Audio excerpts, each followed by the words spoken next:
lot of this isn't going to make sense to you, and I'm sorry about that. I'm just going to start at the beginning, with the house.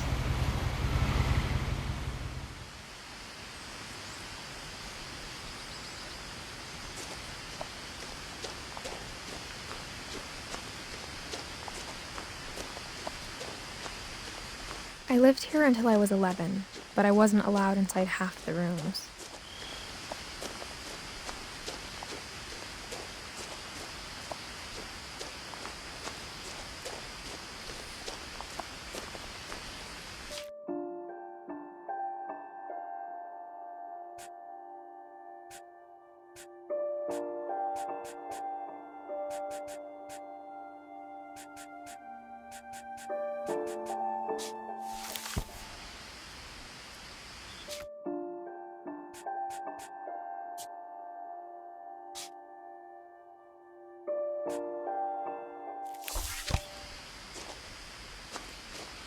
I hadn't been back since my brother Lewis's funeral.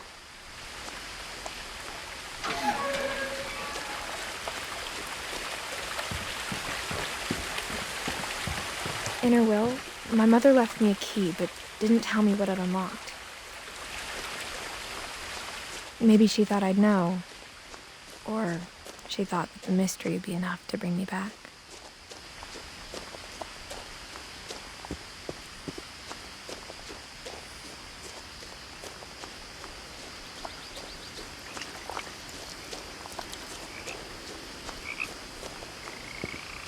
The truth is, even after I inherited the house, I never thought I'd come back to it.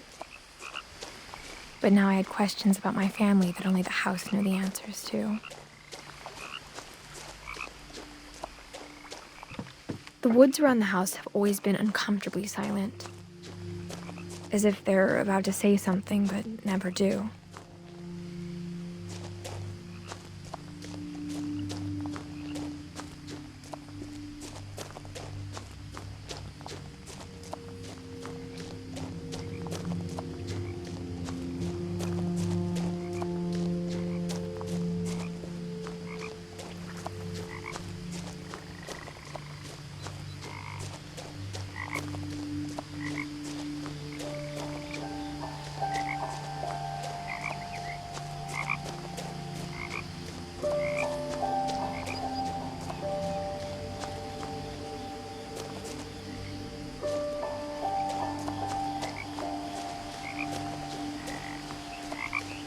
The house was exactly like I remembered it, the way I'd been dreaming about it.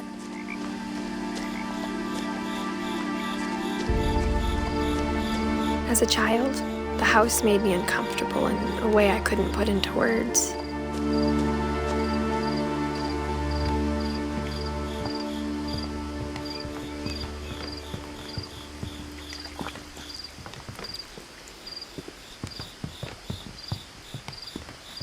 Now, as a 17-year-old, I knew exactly what those words were. I was afraid of the house.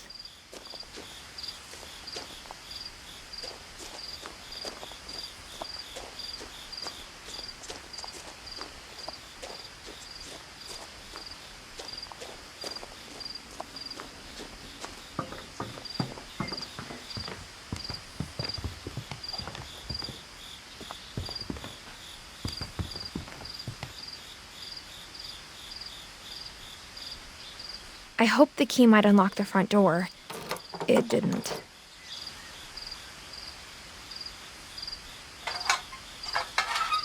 Looking in, I felt like the house itself had been waiting for me.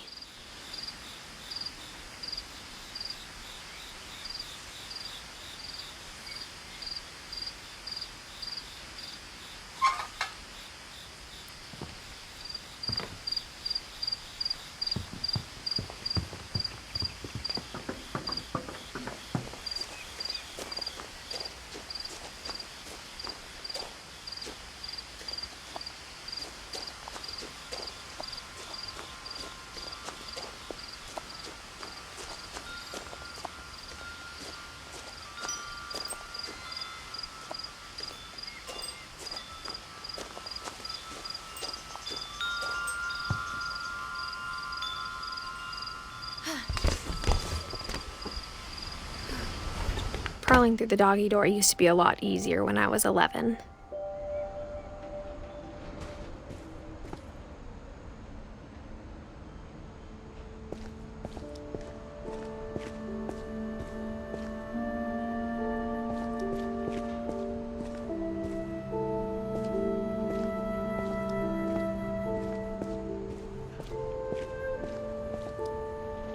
The power had been turned off the night we left. For the first time in years,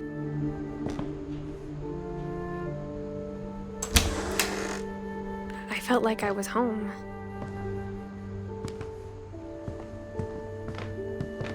But instead of a family, there were just memories of one.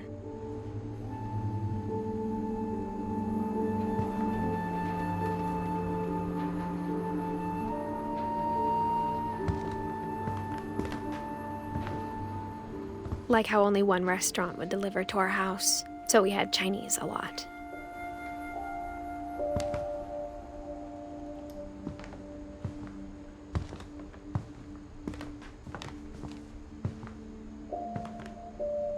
Or how after Louis started working at the cannery, we all got sick of eating salmon. Except our cat, Molly.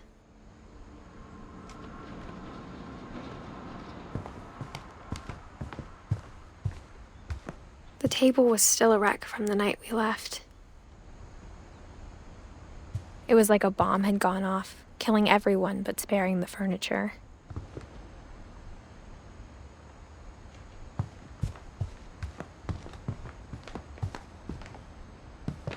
My mom was the only one of us who could imagine Great-Grandma Edie living in a nursing home.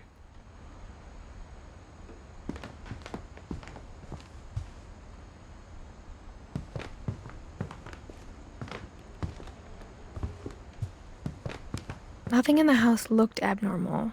There was just too much of it, like a smile with too many teeth. Even the fireplace had a story. Edie told me the bricks came from the original house, after it sank.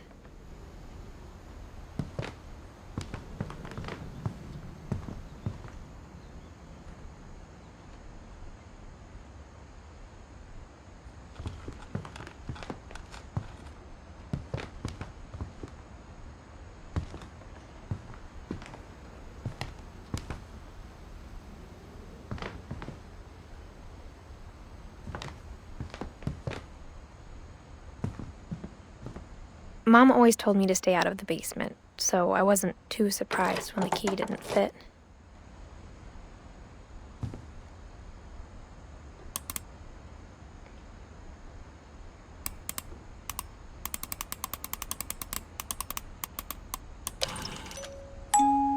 Great-Grandpa Sven built a music box for Barbara, along with the rest of the house.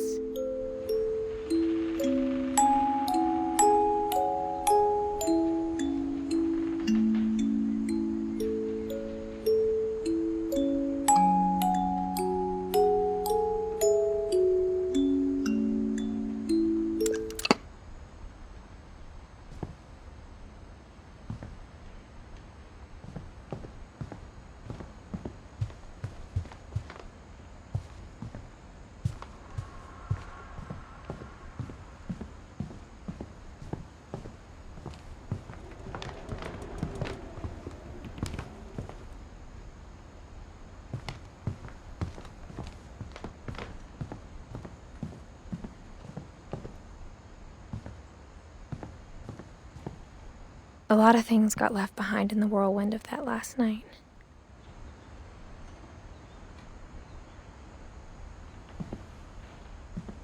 My mom wasn't much of an optimist, but she never stopped believing that my brother Milton was alive.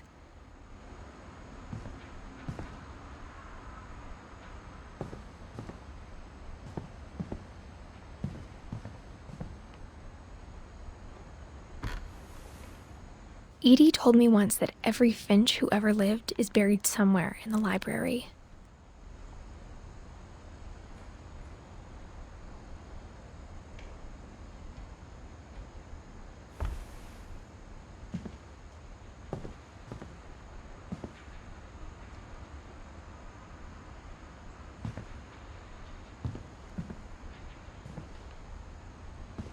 After Milton disappeared, Mom sealed up all the bedrooms.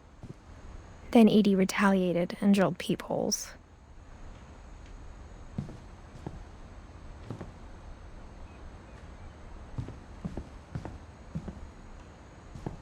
I spent a lot of time playing in Great Uncle Walter's room. I think my mom sometimes regretted not sealing it up.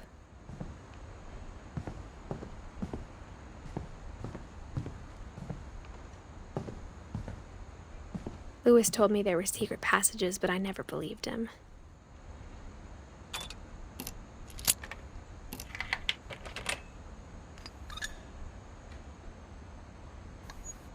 Turns out, my mom was really good at keeping secrets. Now it was time to find out what my mom had been afraid of.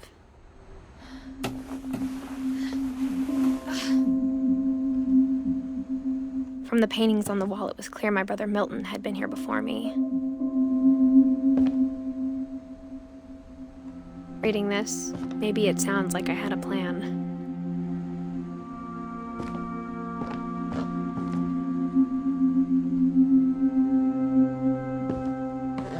But I had no idea what was behind that door.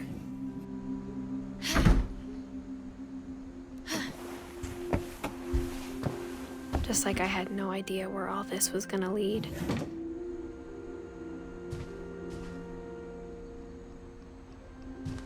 I grew up looking at Molly's room through the peephole.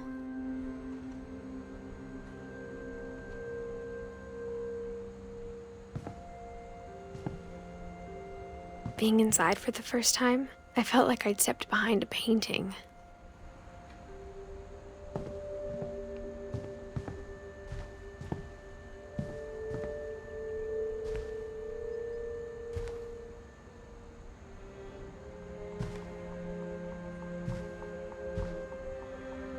I got the sense Edie had spent a lot of time here, before my mom sealed the doors.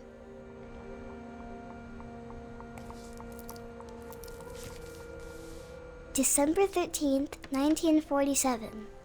Dear Diary, I'll be gone soon, but I wanted to tell somebody about what's gonna happen. It started when Mom sent me to bed without dinner. I woke up and I was starving, so I looked around for something to eat. The gerbil food was dry, but I didn't mind it.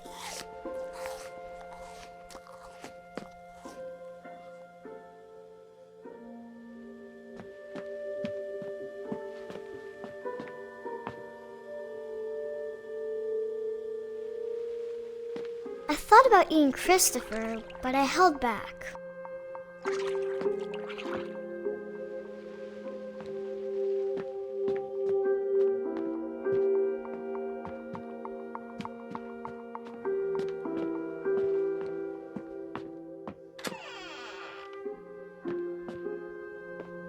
I kept eating and eating.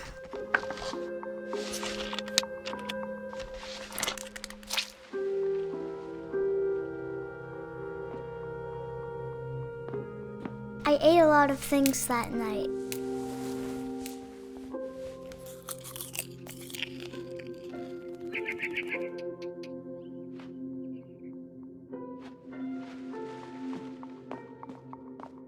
Then I heard chirping outside my window. It was a barn swallow going back to her nest. I reached out for her.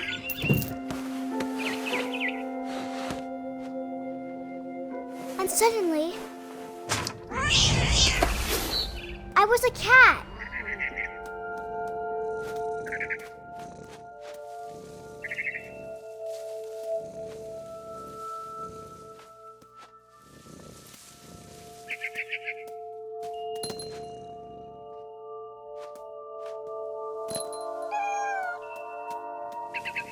I tried to be quiet, but the bird was really scared.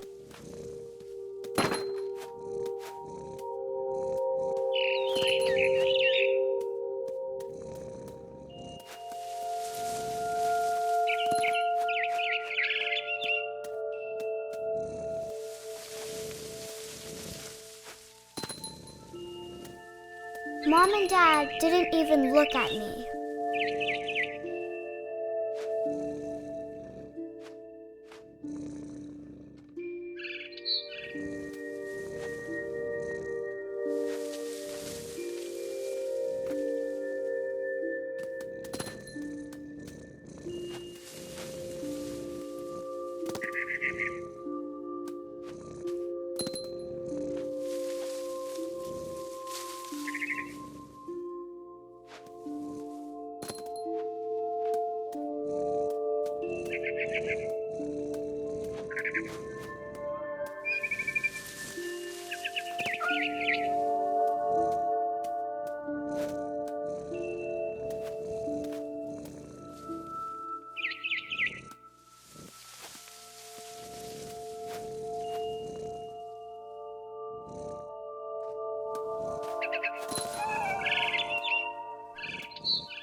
I jumped and I almost got her.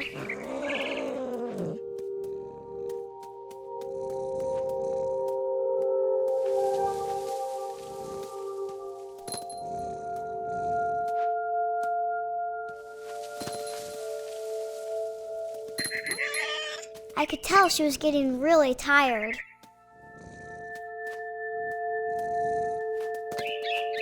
Now I was up in the big tree.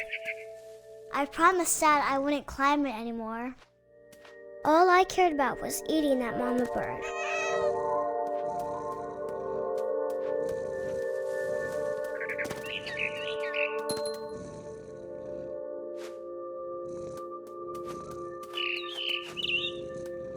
I gobbled her up. And suddenly, I was an owl. First, all I heard was the wind. Then I heard little teeth nibbling in the grass.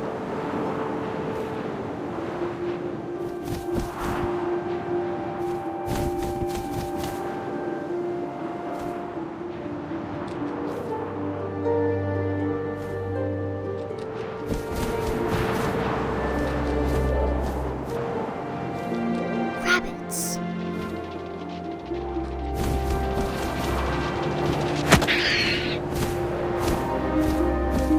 I imagined his face looking up and seeing mine through my talons. I swallowed him up, and I didn't chew one bit. Then I flew off to find something bigger.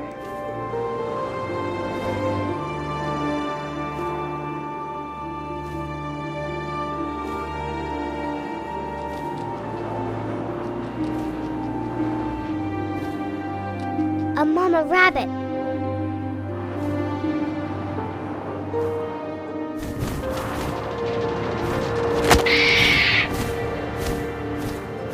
She was almost too big to carry. I started choking, but I couldn't stop eating. And suddenly, I was a shark.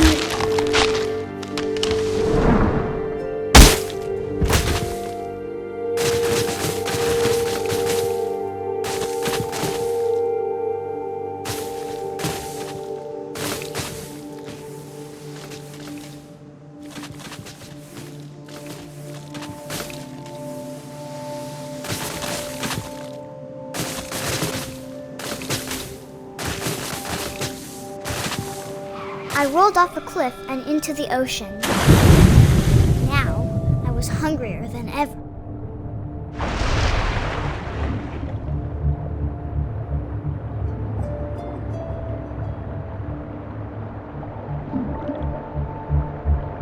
I wanted fat, juicy seals.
night.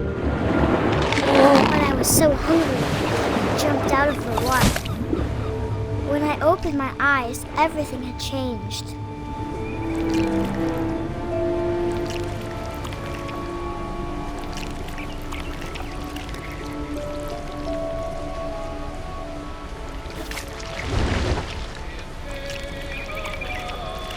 Now I was a monster, and I smelled people everywhere.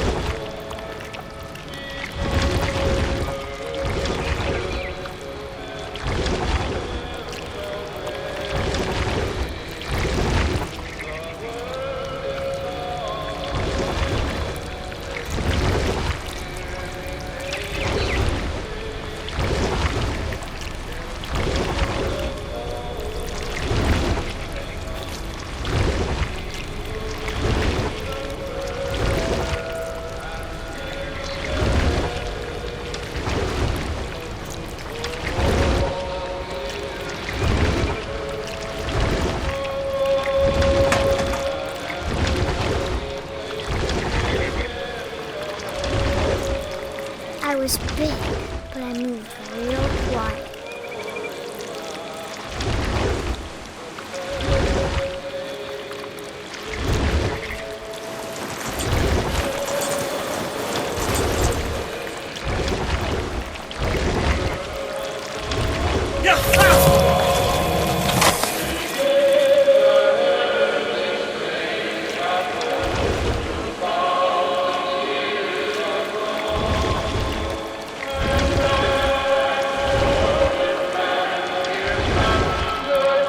I wanted to stop, but also I didn't.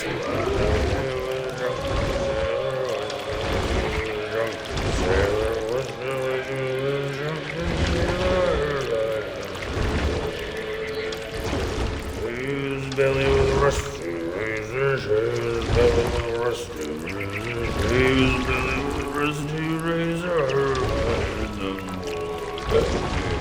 What shall we do with a drunken sailor? What shall we do with a drunken sailor? What shall we do with a drunken sailor?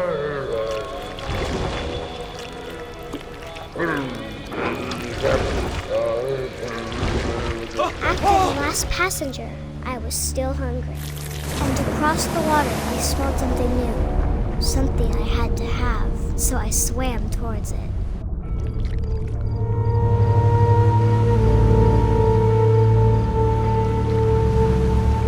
I slithered onto the sand, and the good smell went into an old pipe.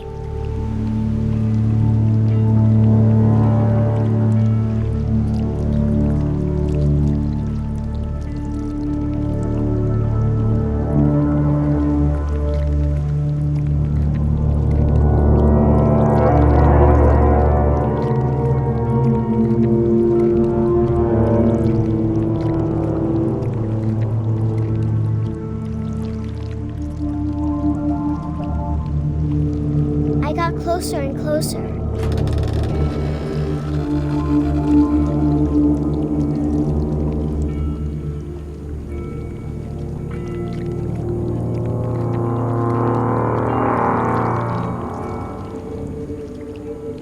All of my stomach started growling.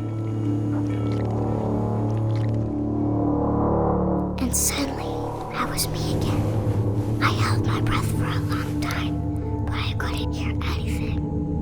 I think it's waiting for me to fall asleep. But it's not going to wait much longer. It needs to feed, and we both know I will be delicious.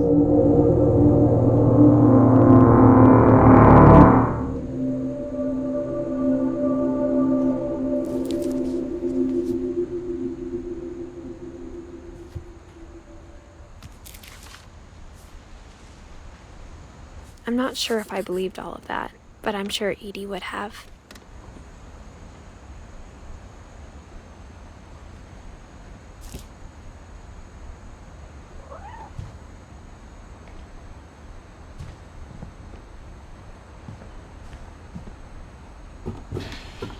Molly's gerbil had a tiny bedroom with its own even tinier gerbil cage.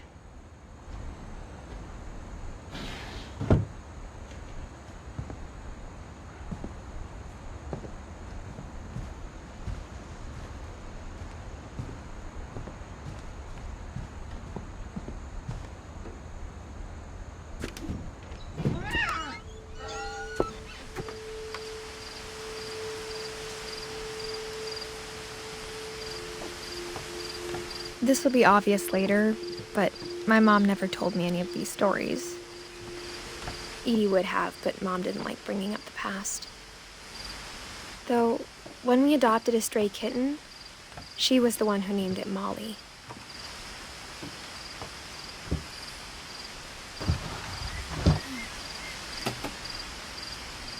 I spent a lot of time in Great-Grandma Edie's room.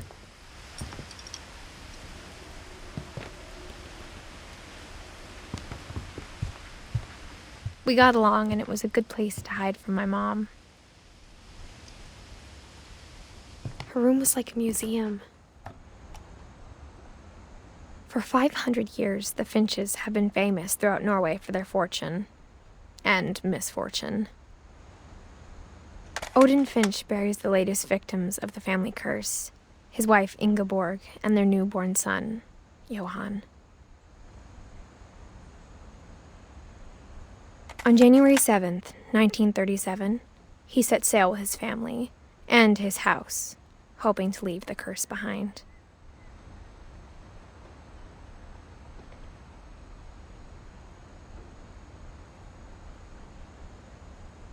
But 40-foot waves off the coast of Washington send the house and Odin to the bottom of the sea.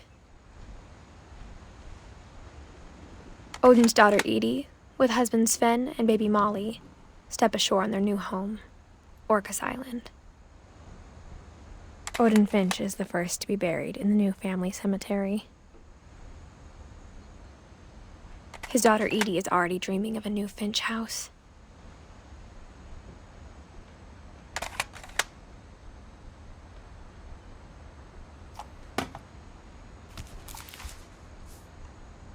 Whatever's wrong with this family, it goes back a long ways.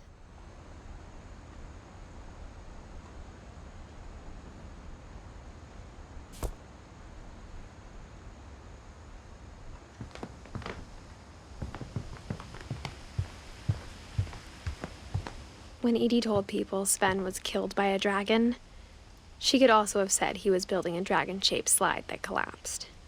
She could have, but she didn't.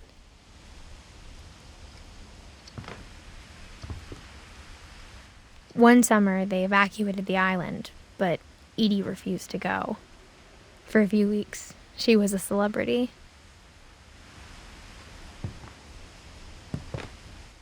I hadn't thought of myself as Edith Jr. for a long, long time. Edie gave a big interview about a mole man living under the Finch house. My mom was furious.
Louis died a week before we left, but Edie had already started to memorialize him. Edie knit me a new pair of gloves every year, just in time to replace the old ones.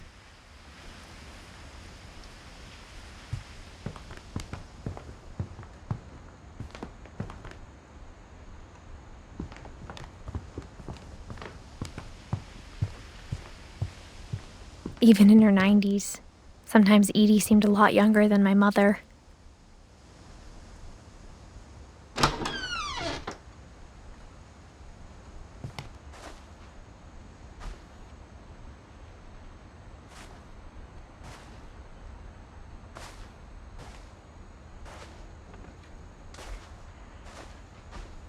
The only trace Grandpa Sam's first wife, Kay, left on the house was the pink bathroom.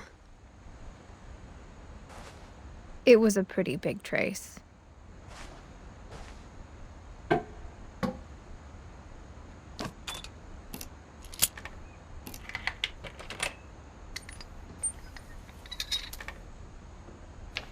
There's a secret in this bathroom. It's in the last place you would look. It isn't in the cupboard. It's hidden in this book.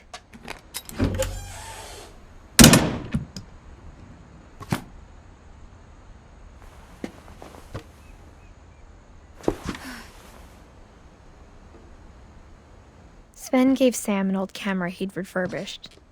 He never put it down.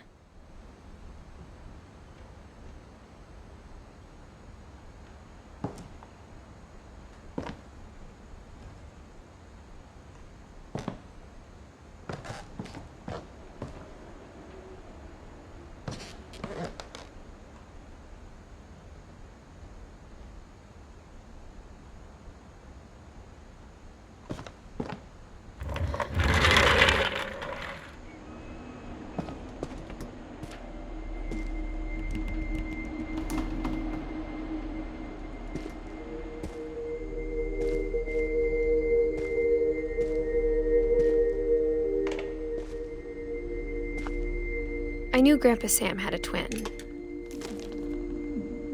and that he never talked about him.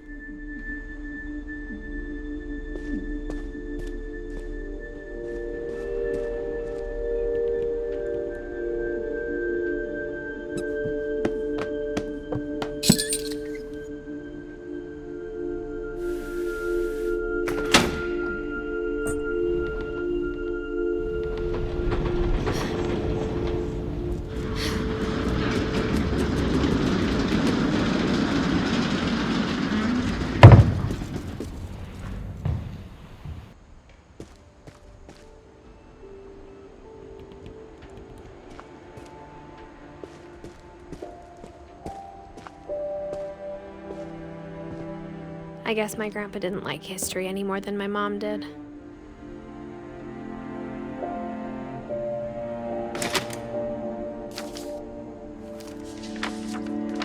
How I Want to Remember My Brother by Sam Finch. The thing I remember is that when he made up his mind, that was it.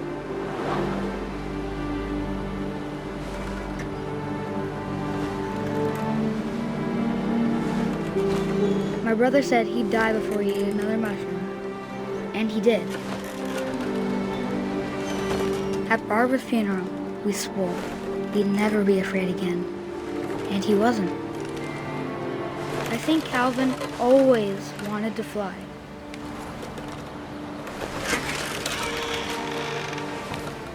Sam! Calvin! Dinner's ready! Coming! But that day, he finally made up his mind to do it.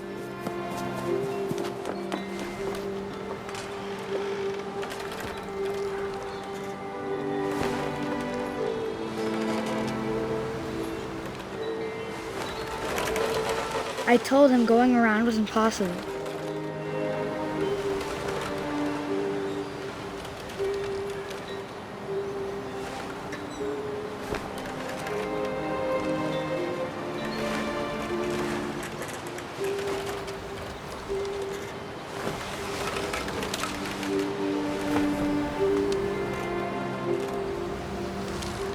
Maybe if I hadn't said that.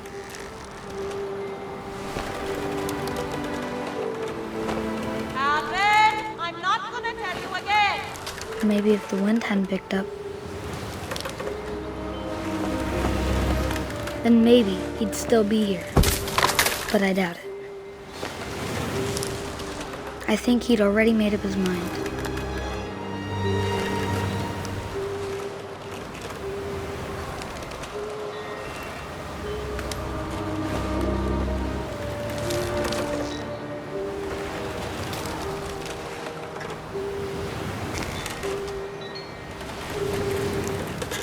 That's what I want to remember about my brother.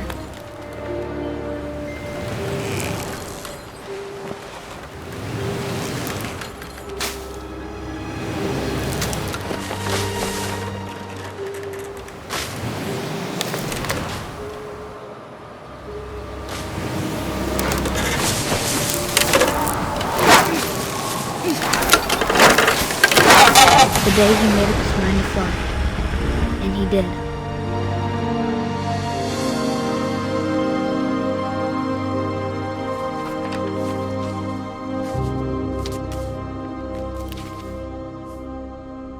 Calvin's story felt strangely familiar. When I was younger, I remember trying to do the exact same thing.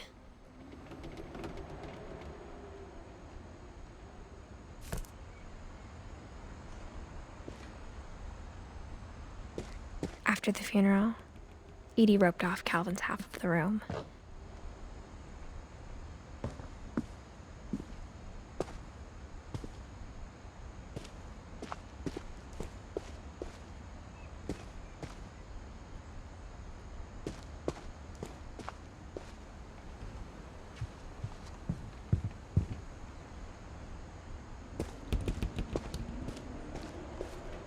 Mom said Grandpa Sam enlisted at 18 and never set foot in the room again.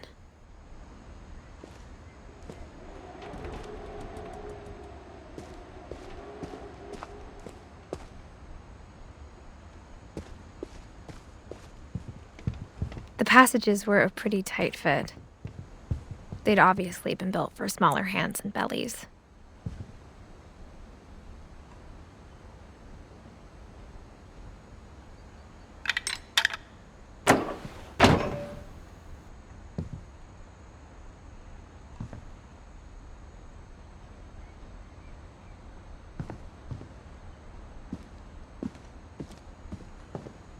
Whenever people ask me about my family, the first thing they always want to know about is Barbara.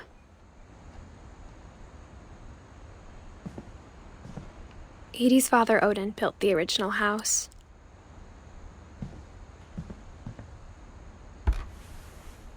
Barbara was a child star for 2 years, until America grew out of it.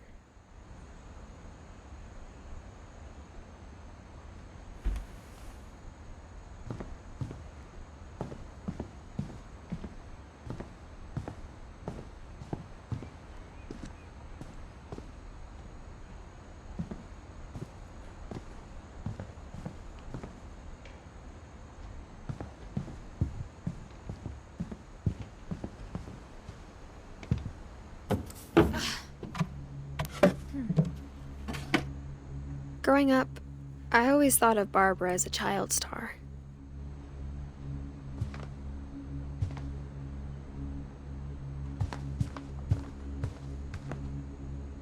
I never thought about how hard it must have been for her afterwards.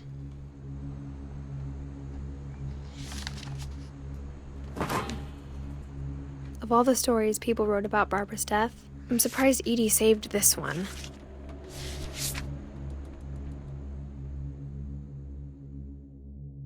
Old Jack here with another ghastly tale inspired by America's most unfortunate family. I'm calling it The Surprise Ending of Barbara Finch. As a child star, Barbara was famous for her scream. Now at 16, she was all washed up. A has-been. But in a lucky break, she'd been asked to perform her signature scream at a local convention for monster movie fans. It was just the boost her career needed. Unfortunately, her scream hadn't aged well. Getting better. I think you just need the right motivation. Her biggest fan and current boyfriend, Rick, was about to demonstrate when... Now that was a great scream. It was Barbara's father, Sven. He'd slipped into a table saw and had to be rushed to the emergency room. So Barbara got stuck babysitting her youngest brother, Walter. Her convention comeback was cancelled. Okay, I'm hearing frustration, but I'm not hearing terror. What if I tried... A gang of hoodlums in Halloween masks have been terrorizing Orcas Island tonight. Police are urging residents to... That came from the basement. You're right! Also, I loved your delivery on that. Why is your basement door locked? Because my dad likes making puzzles and secret passages. There's a key hidden in the music box. The secret is to keep winding and winding until finally the key pops out. Thanks, babe. I'll be back in a sec. 20 minutes later, Rick hadn't returned. So Barbara went to look for him, right on cue. She reached for the music box. And as she wound the key, she listened for Rick, but the house was silent.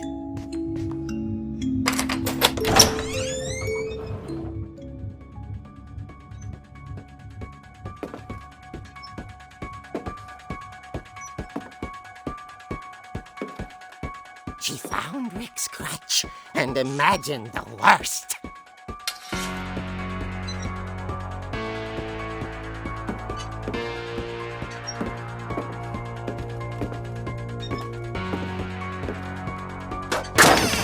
The gang's leader is the infamous Hookman killer, Dr. Carl Hamill, who impaled and then ate his family 10 years ago tonight.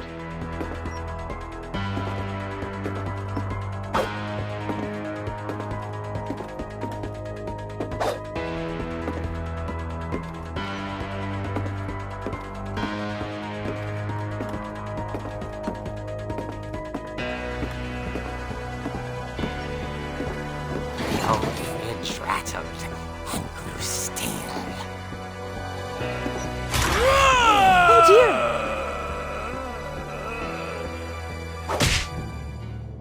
Oh! Rick? Barb, relax. I was just trying to scare you to help you find your scream. Well, I'm not scared, Rick. I'm furious. Then act furious. All I'm getting from you now is that you're hurt and confused and She threw him out, but she kept a little something to remember him by. Barb, have you seen my other crutch? And she was still holding it when she fell asleep watching the late picture show. Hours later... Barbara! Walter, what's going on up there? Ah! Okay, I'm coming up, but if this is a trick, you're dead, Walter.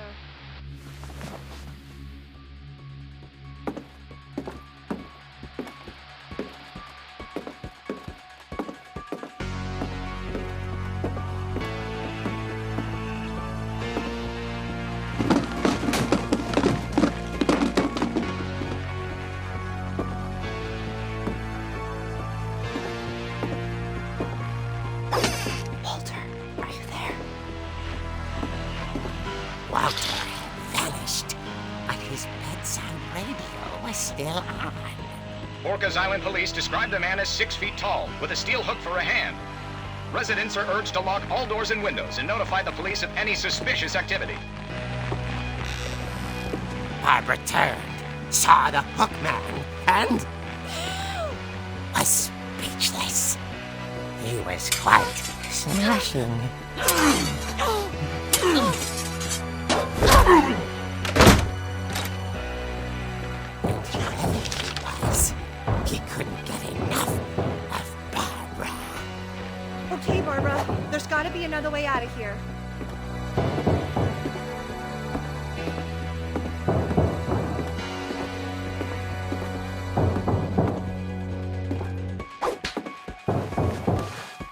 That night, she played her part beautifully.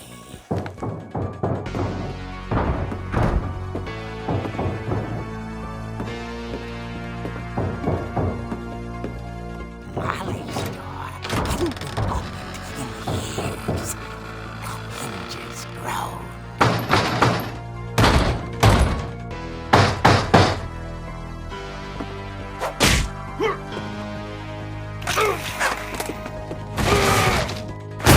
He wasn't moving, but she sensed the story might not be over yet.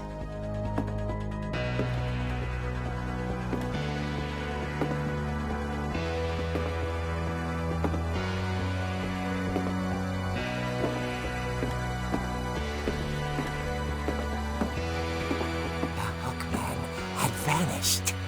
She listened for his breathing, but all she heard was...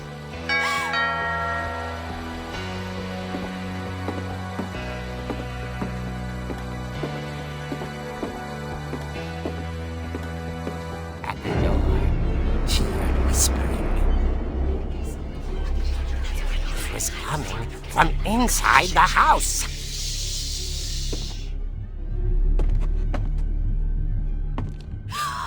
Oh dear.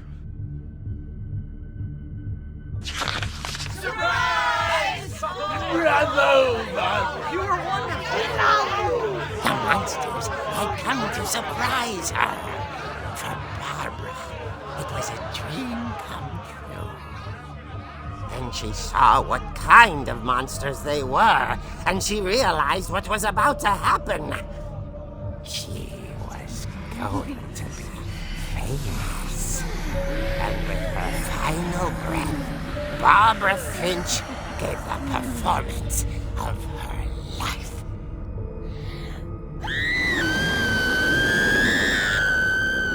I wasn't there myself, but I hear Barbara was magnificent. Poor girl. She had a taste for stardom.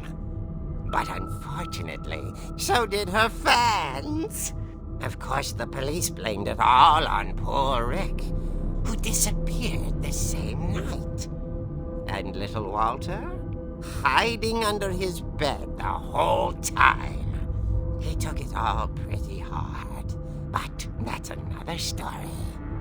As for Barbara, tucked inside the music box is all they ever found of her. Her ear. Now that's what I call a real eerie tale.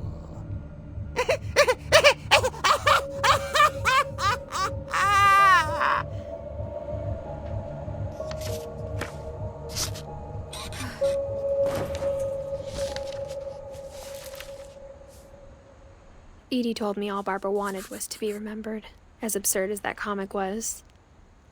Maybe what Edie saw was a happy ending.